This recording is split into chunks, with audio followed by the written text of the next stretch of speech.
Le 19h de Public Sénat, toute l'actualité politique et parlementaire. Bonsoir à tous. Voici les titres de ce mardi 16 novembre. Nicolas Sarkozy aura l'occasion de réaffirmer son autorité à la tête de l'exécutif ce soir à la télévision. François Fillon trouve de toute façon dérisoire la nouvelle formule de l'hyper-premier ministre. Sitôt évincé du gouvernement, sitôt rattrapé par les affaires, Éric Woerth menacé d'un renvoi devant la Cour de justice de la République pour favoritisme lors de la vente de l'hippodrome de Compiègne. Tous les patients ayant pris du Mediator invités à consulter un médecin, ce médicament du laboratoire Servier, très utilisé comme coupe-faim, aurait fait au moins 500 morts avant d'être interdit très tardivement en France. Sommes-nous en face d'un nouveau scandale sanitaire? Eh bien, le sénateur du groupe communiste François Autain, qui dénonce depuis toujours le poids des laboratoires pharmaceutiques dans la société, répondra tout à l'heure. Également avec nous sur ce plateau, François-Noël Buffet, Gaëtan Gors et François Goulard, regard croisé d'un UMP, d'un socialiste et d'un villepiniste sur l'intervention de Nicolas Sarkozy de ce soir. Les institutions, toutes les institutions, rien que les institutions. C'est ainsi que François Fillon a évoqué ce matin la poursuite de ses fonctions devant les députés UMP, en grande partie à l'origine de sa reconduction. Pas d'hyper-premier ministre donc. De toute façon, Nicolas Sarkozy va se charger de le rappeler ce soir. François Fillon a défini en ces termes son gouvernement lors des questions d'actualité à l'Assemblée nationale. J'ai lu, monsieur le député, dans la presse que mon gouvernement était un gouvernement de combat. Eh bien, je le confirme, c'est un gouvernement de combat. C'est un gouvernement de combat contre l'endettement. C'est un gouvernement de combat contre le chômage. C'est un gouvernement de combat contre les injustices. Et c'est un gouvernement de combat contre l'insécurité. Un gouvernement de combat, donc, mais François Fillon ne faisait pas référence explicitement à 2012, le Premier ministre confronté lui aussi aux critiques des évincés, les centristes bien sûr, mais également les libéraux de l'UMP, mécontentement exprimé au Sénat par Gérard Longuet, dont le nom avait été avancé pour un ministère, Sandra Cerqueira. Pas un mot à son arrivée à la réunion UMP ce matin. C'est devant son groupe que Gérard Longuet a exprimé son amertume. Il se voyait déjà ministre. Nicolas Sarkozy en a décidé autrement. Pour beaucoup, Gérard Longuet a été maltraité par l'exécutif. Il a appris très tard qu'il ne serait pas au gouvernement. Et je ne suis pas sûr qu'on y ait mis toutes les formes. Je partage sa déception. À 14h, on dit qu'il est ministre de l'Industrie. À 19h, c'est plus le cas. C'est un petit peu troublant. Troublant, voire détestable. Au groupe UMP, on veut être consulté et ne plus être tenu à l'écart des décisions. Nous ne voulons pas être traités comme des godillots. Donc il faut que le pouvoir, que le président de la République comprenne que le Sénat a sa force et lui, que c'est une assemblée qui délibère et qui prend des décisions. Des sénateurs sous tension qui dénoncent un gouvernement trop monocolore, trop RPR, où la famille centriste et les libéraux sont selon eux trop absents. On est habitué à davantage d'équilibre entre les familles qui ont constitué il y a maintenant quelques années. Je suis relativement inquiet de ce qui se passe et j'espère qu'on arrivera à retrouver une unité, voilà, parce que c'est ce qu'il faut pour ce pays. Un repli à droite que même Gérard Larcher a critiqué. Il a appelé aujourd'hui au respect des sensibilités au sein du parti présidentiel. Un message de plus envoyé à l'exécutif. Et dans un souci d'équilibre, mais aussi de rattrapage, Jean-François Copé a proposé au centriste Marc-Philippe Daubresse et au libéral Hervé Novelli d'être ses adjoints à la tête de l'UMP. Le changement de titulaire au Quai d'Orsay, dernières images des passations de pouvoir, aujourd'hui donc, entre Bernard Kouchner, symbole de l'ouverture, congédié, et Michel Alliot-Marie, qui a réaffirmé, dans une formule gaulo-chiracienne, la volonté de la France de peser dans un monde multipolaire. La Cour de justice de la République va enquêter sur l'un des soupçons pesant sur Éric Woerth, la vente d'une parcelle de forêt à Compiègne. L'annonce a été faite par Jean-Louis Nadal, le procureur général de la Cour de cassation, au lendemain du départ d'Éric Woerth du gouvernement. Un nouveau front judiciaire s'ouvre donc pour l'ancien ministre du Travail. Explication de Patrick Jean-Pierre. Sale temps pour Éric Woerth. Dans ce dossier de l'hippodrome de Compiègne, il est soupçonné de favoritisme, mis en cause par le procureur général près la Cour de cassation. La voie à un éventuel procès devant la Cour de justice a été ouverte aujourd'hui. L'affaire avait été dénoncée par le Canard enchaîné le 13 juillet 2010. Nos confrères avaient accusé Éric Woerth, maire de Chantilly, d'avoir bradé en mars pour plus de 2 millions d'euros une parcelle de la forêt de Compiègne comportant un golf et un hippodrome. Éric Woerth, alors ministre du Budget, avait vivement contesté la version de l'hebdomadaire. Mais l'affaire s'est finalement compliquée par l'apparition de documents portés au dossier, entre autres par l'eurodéputée Corinne Lepage. Ce nouveau front judiciaire ne surprend pas l'opposition. Ce sont des affaires déjà, somme toute, assez vieilles. Et Éric Woerth devait en répondre. Il aurait dû en répondre avant. Et nous avons dit depuis maintenant plusieurs mois qu'il devait, pour assurer sa réponse, sortir du gouvernement. Et donc ce que j'observe, c'est qu'on a fait tenir les procédures pour l'instant jusqu'au moment où il y avait ce remaniement. Cela montre bien d'ailleurs que la justice est parfaitement tenue aujourd'hui.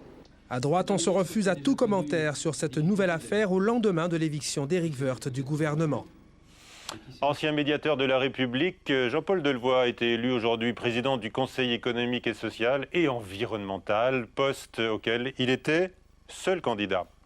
Nouvelle menace sur la zone euro qui joue sa survie selon Herman Van Rompuy, le président de l'Union, qui est donc très alarmiste, un ton d'ailleurs que critique assez sévèrement la Banque de France ce soir par la voix de son président Christian Noyer pour qu'il n'y a aucun risque d'éclatement de la zone d'euro. En tous les cas, les ministres des Finances sont actuellement réunis à Bruxelles pour étudier une aide aux banques irlandaises, pays au déficit alarmant. Nora Hamadi.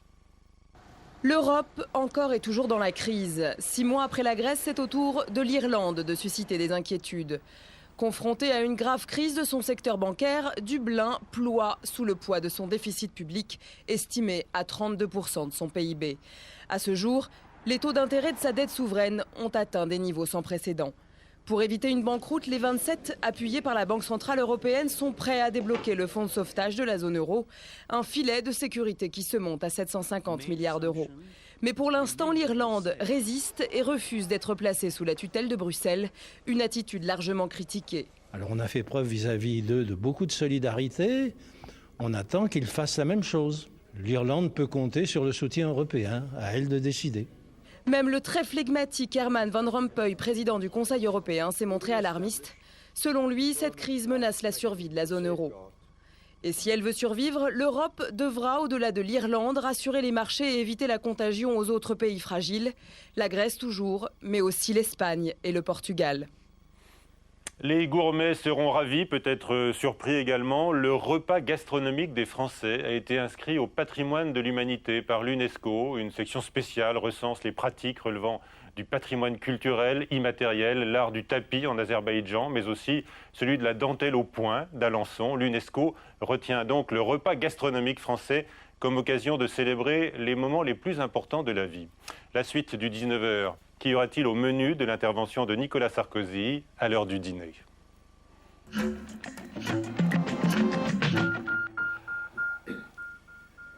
Avec nous, François-Noël Buffet, bonsoir, sénateur UMP du Rhône, Gaëtan Gors, député socialiste de la Nièvre, et François Goulard, député UMP du Morbihan, mais villepiniste, qui envisage déjà une issue heureuse à la nébuleuse du centre, grâce, selon vous, à des contacts Villepin, Bayrou, Borloo. Est-ce que vous prenez vos rêves pour des réalités ? Non, nous sommes au début d'un processus éventuel, il faut être très prudent, mais en même temps, une des conclusions de ce remaniement qui a eu lieu dimanche, c'est qu'une partie de ceux qui étaient au gouvernement, de personnalités politiques qui comptent, finalement, se sont éloignés de la ligne du président de la République. Et nous qui prônons une alternative à droite et au centre, nous nous en réjouissons parce que il y a des gens avec qui nous pouvons parler et avec lesquels nous pouvons éventuellement construire quelque chose. Nous en sommes là, ça date de 2 jours. C'est une offre de service en quelque sorte. C'est en tout cas il n'y a pas encore de contact. Il n'y a pas encore de contact, mais il y a une ouverture parce que nous sentons des similitudes politiques qui sont intéressantes. Avec tous, avec... Mais il faut être très ouvert. Vous savez, Jean-Louis Borloo, François Bayrou... Quand on regarde le paysage politique français, on s'aperçoit qu'il y a une UMP qui s'est droitisée. Nous sommes un certain nombre à le regretter. Et François-Noël Buffet vous répondra. Le Parti socialiste, qui est ce qu'il est et qui n'a pas considérablement évolué. Et puis il y a beaucoup de gens en France qui se sentent pas forcément à l'aise ni avec l'un ni avec l'autre. Alors c'est vrai qu'il n'y a pas aujourd'hui de structure d'accueil. Mais vous êtes un peu en concurrence quand même avec certains socialistes, puisque dès hier, Ségolène Royal a tendu la main aux centristes. Hein. Alors, oui, mais Ségolène Royal est-ce que vous pourriez lui tendre la main, aller jusque-là, dans l'autre sens? Ah bon. Sûrement pas. Sûrement pas. Alors, Monsieur Gors veut réagir tout de suite. Bah, écoutez, moi ce que j'observe, c'est que, un peu avec tristesse d'ailleurs, c'est que le président de la République, qui avait été élu avec une majorité assez nette, qui allait quasiment d'un ancien électorat d'extrême droite à un électorat centriste, prend acte du fait qu'il ne peut plus s'appuyer aujourd'hui que sur un soutien minimal qui est celui de l'ancien RPR, c'est-à-dire d'un UMP réduit aux acquets. Et même au sein de l'UMP, on sent que tous ceux qui soutenaient à un moment donné Jacques Chirac pour une part, etc., ont imposé leurs conditions. Voilà Alain Juppé qui revient, et voilà d'autres, M. Copé qui prend la présidence de l'UMP. On a le sentiment que le président de la République est même forcé de composer avec l'intérieur de sa majorité la plus étroite. Ça veut donc dire les difficultés politiques dans lesquelles il s'est mis. François-Noël Buffet, est-ce que vous avez l'impression ce soir de porter une nouvelle étiquette RPR? Non, d'abord, j'en viens du RPR. Est-ce que vous l'avez retrouvé? Les choses sont claires. Je crois que tout ça est tout à fait exagéré, affaire de circonstances, d'opportunités. On va bientôt avoir un centre ouvert à Madame Royal, d'après ce que j'entends. Enfin, les choses me paraissent tout à fait surprenantes. Le président de la République, je crois qu'elle a été ouverte un peu à tout horizon possible, dans l'espoir de pouvoir gagner les élections. Soyons clairs entre nous. De ce point de vue-là, je ne pense pas qu'elle est très froide aux yeux. En revanche, le président de la République avait décidé et avait annoncé un gouvernement resserré, préparatoire aux élections, à l'élection présidentielle. C'est un gouvernement resserré qui n'est pas exclusivement composé de gens issus du RPR. D'ailleurs, je trouve ça assez malsain, mais on comprend pour les circonstances de la cause, que l'on remette systématiquement ceci en avant. Il y a des élus qui viennent pour vous, c'est pas une tare. De l'Union centrale. Ah non, pas du tout. Il est tellement resserré qu'il allait rappeler que... Il y a même un certain nombre de ministres qui viennent du centre. Monsieur Mercier, garde des Sceaux, qui est sénateur dans cette maison, était trésorier du MoDem, sauf erreur de ma part, il l'est toujours. Henri Drincourt, qui était ici aussi, est un ancien du Parti républicain.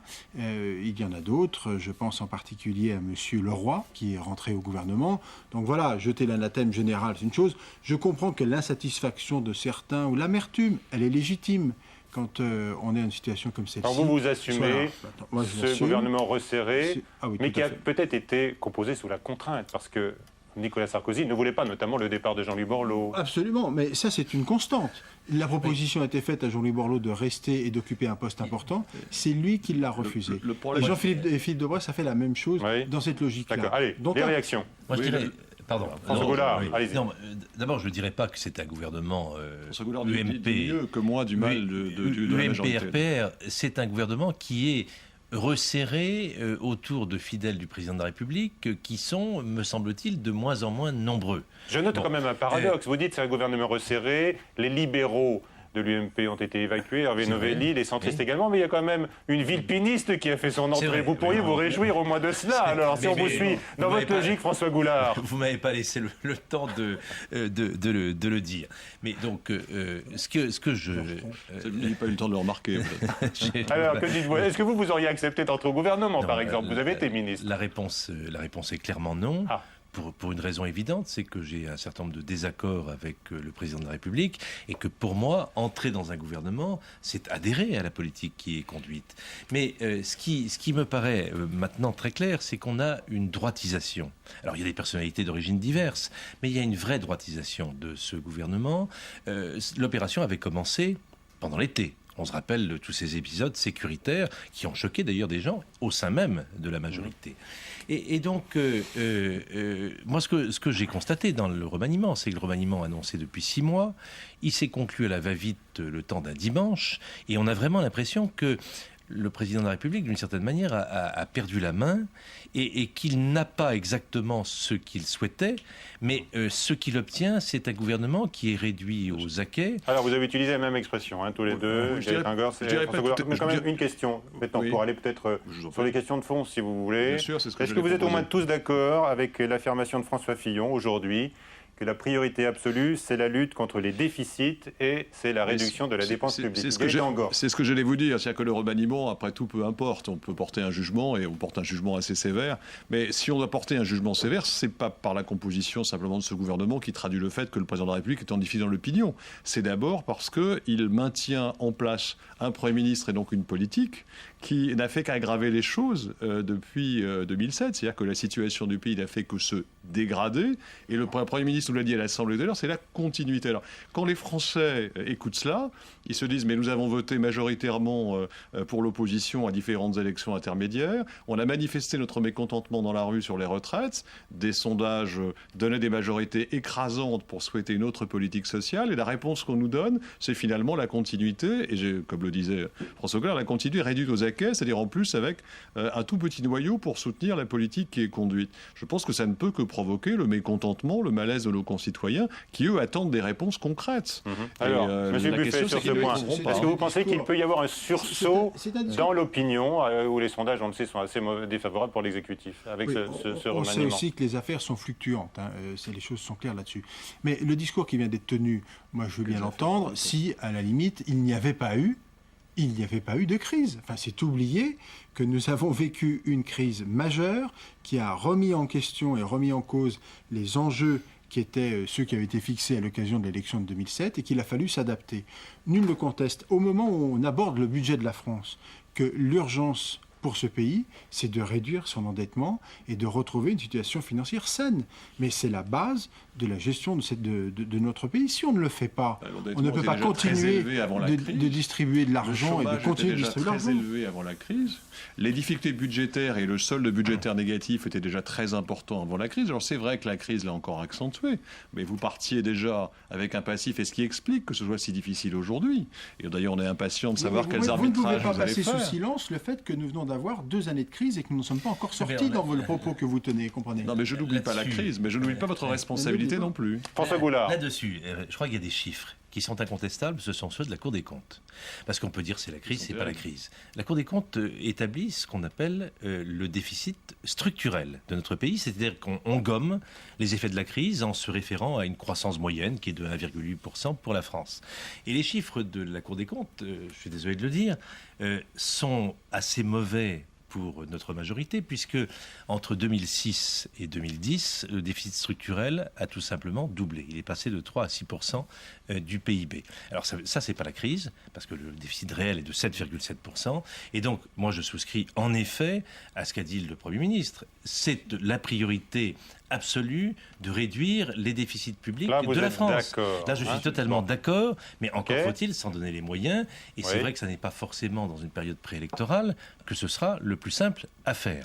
Mais sur le diagnostic, c'est la priorité absolue. C'est la priorité absolue, d'abord pour les affaires du pays, pour ne pas laisser une dette trop importante à nos enfants, mais aussi parce qu'il y a cette espèce d'urgence financière, cette espèce de menace permanente d'être dégradé. Il y a eu la Grèce, il y a l'Irlande, il y a le Portugal. Qu'est-ce qui pourrait vous faire approuver la politique qui va être annoncée par le chef de l'État ce soir et par le Premier ministre dans une semaine, François Goulard, sachant que François Fillon a évoqué également aujourd'hui dans son gouvernement de combat la lutte contre les injustices et pour une plus grande égalité. Donc il peut y avoir des évolutions fiscales, par exemple, sur le bouclier. Mais dans ce cas, j'en serais très heureux. Alors, là, vous le sauriez. Monsieur Fillon est là quand même depuis, si je ne me trompe pas, mai-juin 2007.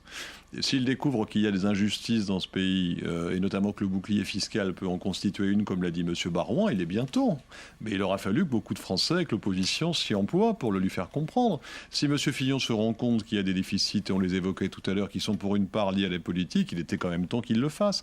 Et donc, si on peut attendre un nouveau souffle, c'est manifestement pas, d'un gouvernement et d'un Premier ministre et d'un président de la République qui sont au contraire à bout de souffle au regard de la politique qu'ils ont conduite. Et le problème, c'est qu'ils ont mis le pays dans la même situation. Et on a eu un exemple encore récemment de ce manque de courage, au fond, et de responsabilité, avec l'affaire de la CADES, la Caisse d'amortissement de la dette sociale, où le gouvernement, contre les engagements qui avaient été pris, et provoquant d'ailleurs le sursaut d'une partie de sa majorité, n'a pas voulu financer la dette sociale supplémentaire qu'il transférait en la CADES, en y mettant des recettes en face, mais en prolongeant dans le temps, c'est-à-dire en faisant payée par les générations à venir, cette dette sociale. C'est une définition du courage qui me paraît très limitée. Gaëtan Gors, il faut admettre aussi qu'on ne peut pas surcharger notre économie de prélèvements brutalement, ce qui aurait un impact sur la croissance. Donc c'est un dossier très difficile. Je pense qu'on a trouvé une cote mal taillée qui était sans doute la moins mauvaise pour la question de la Cades.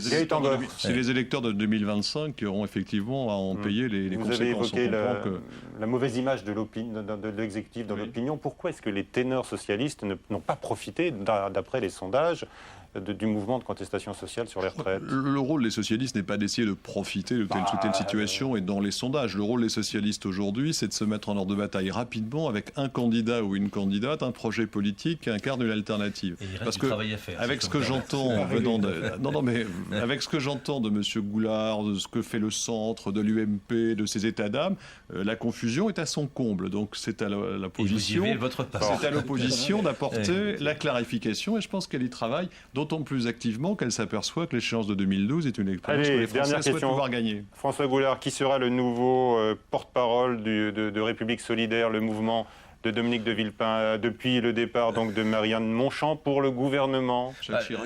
D'abord, ce que je voudrais dire, c'est que avec qui c'est un départ qui nous a beaucoup déçus. Et c'est un vrai reniement Il fait suite politique. à d'autres. Oui, mais ce n'était pas dans les mêmes circonstances. Georges Tron est entré au gouvernement avant la création de République Solidaire, et donc il n'avait pas évidemment les responsabilités qu'avait Marianne Monchamp. Est-ce que vous allez la remplacer? Peu importe, nous sommes un certain nombre à nous exprimer. Moi, je m'exprime souvent. Pour autant, je n'ai pas forcément le souhait d'être porte-parole, mais je suis fréquemment sollicité pour donner le point de vue de République Solidaire. Très bien. C'est une piste. Voilà, c'est une piste, vous souffle votre voisin. Merci à tous les trois. Merci à la suite du 19h, 3 questions au sénateur François Autain, alors qu'un nouveau scandale sanitaire explose en France. L'objet du scandale, donc, c'est le médicament Mediator qui aurait fait 500 morts en plus de 30 ans jusqu'à son interdiction bien tardive en France. Explication de Flora Sauvage.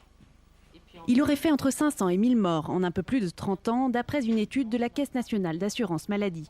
Le Mediator, un médicament destiné aux diabétiques et utilisé comme coupe-faim pour perdre du poids, a finalement été interdit en 2009 après le cri d'alarme du docteur Frachon. Je suis tombée sur une patiente qui avait une complication qui était plausible avec ce médicament-là. Et donc là, j'ai essayé d'aller un petit peu plus loin. 2 millions de personnes ont pris ce médicament qui provoquerait des atteintes cardiaques graves. Il a été interdit en 1997 aux États-Unis. 12 ans plus tard, il était interdit en France. Le directeur général de l'agence à l'origine de son interdiction se défend d'avoir attendu trop longtemps. Sur le risque valvulopathie, qui est le risque sur lequel je me suis fondé pour suspendre il y a 1 an le produit, nous avons extrêmement peu de signalements, de cas, de complications, d'effets indésirables, jusqu'à la fin de l'année 2008. Très très peu. Par rapport à ce qui est apparu après coup, à partir de 2009, où on a eu beaucoup plus de signalements. À peine nommé ministre de la Santé, Xavier Bertrand a recommandé au cours d'une conférence de presse à tous les patients qui ont pris du Mediator de consulter leur médecin généraliste. Si on a pris du Mediator pendant 3 mois au moins, pendant ces 4 dernières années, tout particulièrement, il faut aller consulter son médecin. Nous allons demander à l'assurance maladie de contacter chacun des patients. Le laboratoire Servier, qui a commercialisé le médicament pendant 33 ans, nie en bloc. Pour le laboratoire, les chiffres du nombre de morts sont des hypothèses fondées sur des extrapolations. Avec nous, François Autain, sénateur du Parti de gauche. Bonsoir et merci d'être avec nous. Vous dénoncez depuis longtemps le lobby des laboratoires. Doit-il être mis en cause dans ce scandale ? Écoutez, je crois qu'il n'y a pas seulement les laboratoires. Je mettrais plutôt en cause les autorités sanitaires. Parce que c'est elles qui, en l'occurrence, ont fait preuve d'un certain laxisme. Parce que...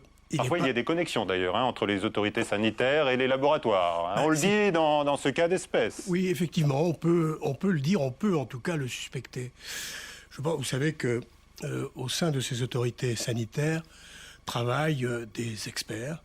Et ces experts ont souvent des liens d'intérêt avec les laboratoires. Donc j'estime qu'il n'est pas normal que les experts qui conseillent les laboratoires soient les mêmes que ceux qui conseillent le gouvernement, l'État, pour décider si on doit mettre tel ou tel médicament sur le marché.